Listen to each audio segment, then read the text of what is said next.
আমার দেশ সম্পাদক মাহমুদুর রহমান বলেছেন, সেনাবাহিনীকে রাজনৈতিক বলয় থেকে বেরিয়ে আসতে হবে। তিনি বলেন, রাজনৈতিক দল ও মানুষের সাথে সেনাবাহিনীর দূরত্ব তৈরি হয়েছে, সেটি দূর করতে হবে। আমার দেশ পত্রিকার ঈদ সংখ্যার মোড়ক উন্মোচন অনুষ্ঠানে মাহমুদুর রহমান এসব কথা বলেন।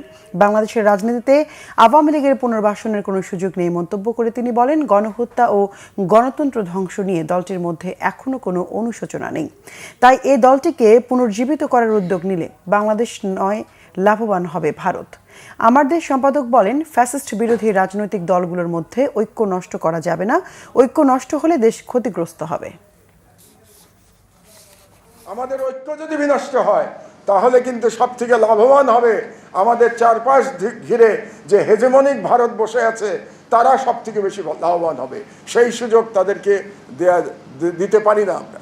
সেনাবাহিনী আমাদের one of the important institution, যাকে টিকিয়ে রাখতে হবে।